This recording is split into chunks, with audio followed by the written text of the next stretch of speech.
Our tale, as all popularly foundational tales must, commences not as some dusty archive, but under the glare of a Mediterranean sun, in the realm of myth. It is said that once, in that sun-drenched region we now know as Lebanon and Syria, but which was then called Phoenicia, there lived a princess. This was no ordinary royal, but one whose beauty was so universally acclaimed. It was only a matter of time before she attracted what one might politely term unwanted attention. The prevailing account, a story of operatic grandeur, points a divine finger at the most powerful entity in the cosmos, Zeus, sovereign of Olympus. There is, however, a more cynical and, one might say, prosaic theory advanced by the historian Herodotus, which posits the culprit as no god at all, but some provincial ruffian from a neighboring isle. Whatever the perpetrator's pedigree, the Princess Eight was sealed. She was spirited away to a distant island, a gilded cage, where she would bear her cup to several children.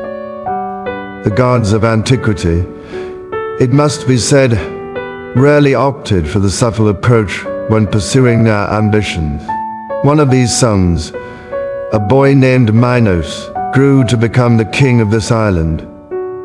The magnificent civilization that blossomed under his reign would eventually spread its influence to the vast landmass looming to the north. From that day forward, that great continent was christened in the Princess honor Europa, or, as we have come to abbreviate it, Europe, the island upon which she spent her days.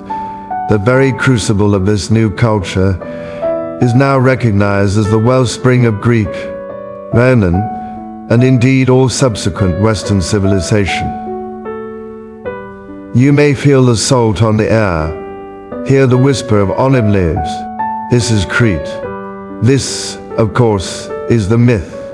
And while it is a splendid story, one must, in the spirit of academic diligence, present an alternative. A more authoritative theory suggests Europa originates from a Semitic language, meaning simply the land of sunset. To the ancient and far more advanced peoples of the Near East, the sun did indeed appear to plunge into the sea somewhere beyond that western horizon each evening. The myth of the abducted princess likely borrowed this name, retrofitting a grand narrative onto a simple geographical description. Yet, as with all good myths, this one contains a kernel of truth. It tells us two rather important things. First, the civilization of Crete was the progenitor of all that would follow.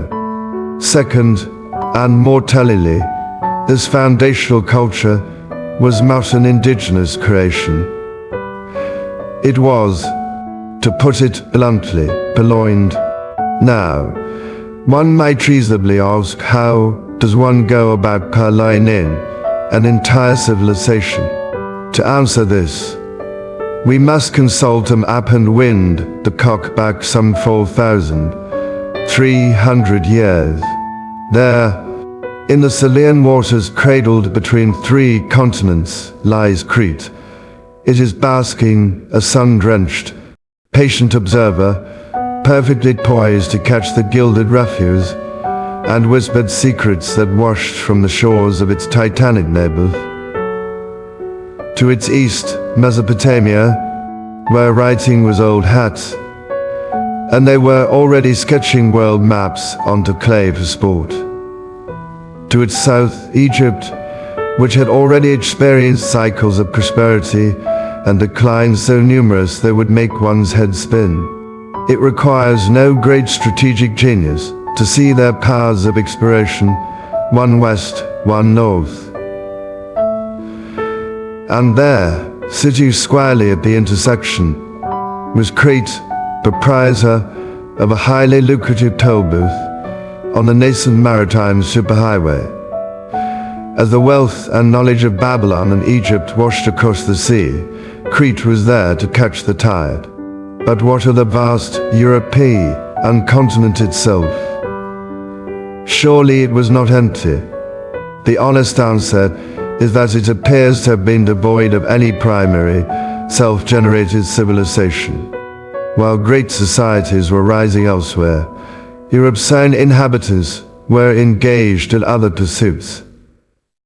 A rather dreary succession of homini had come and gone, eventually leaving the stage to the Neanderthals. Then, our own ancestors, Homo sapiens, arrived from Africa.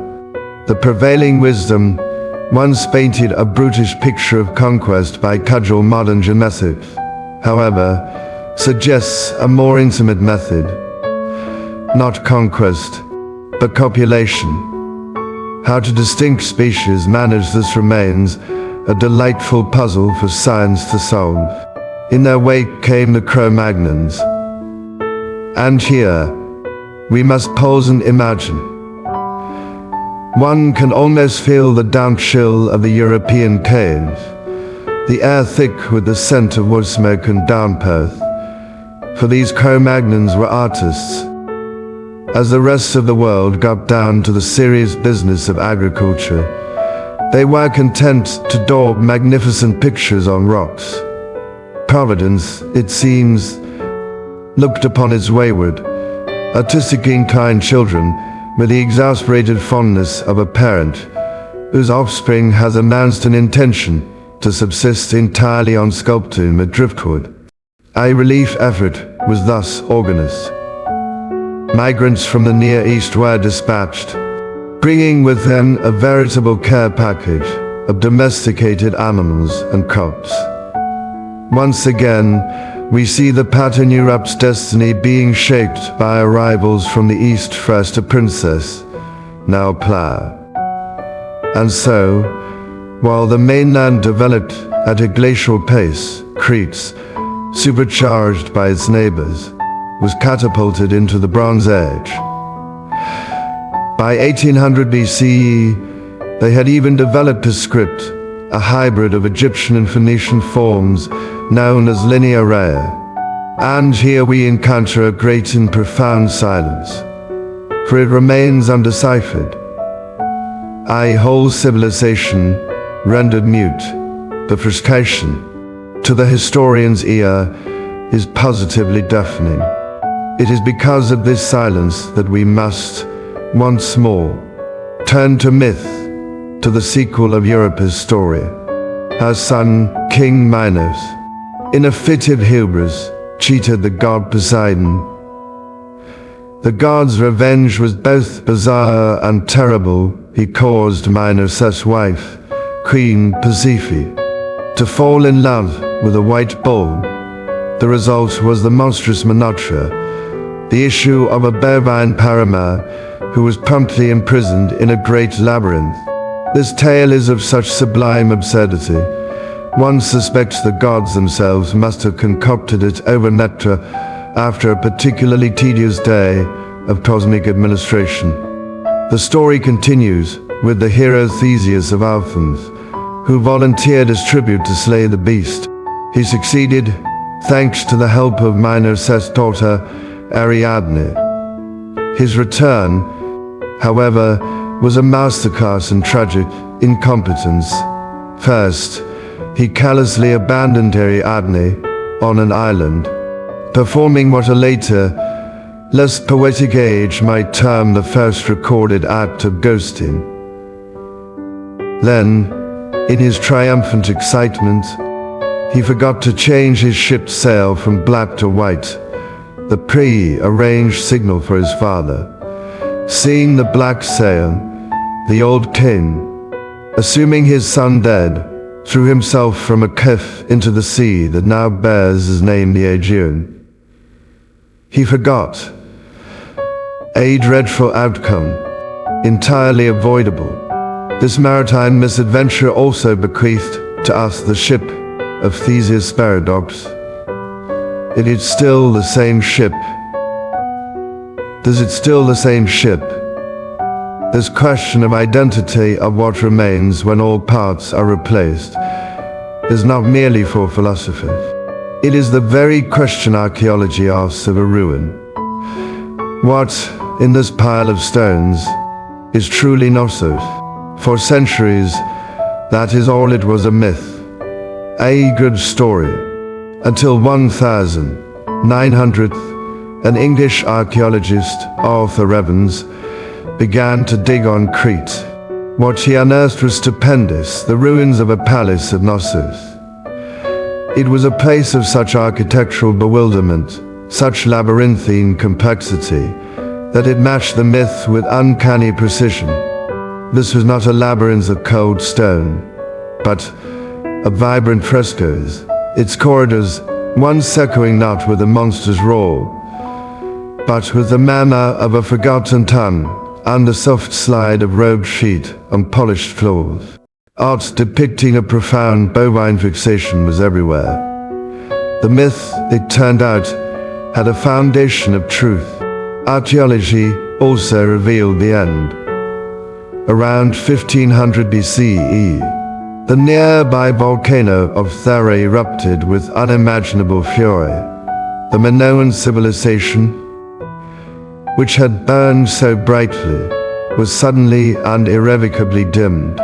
And in that twilight, on the mainland, another power began to stir. A new chapter was about to begin.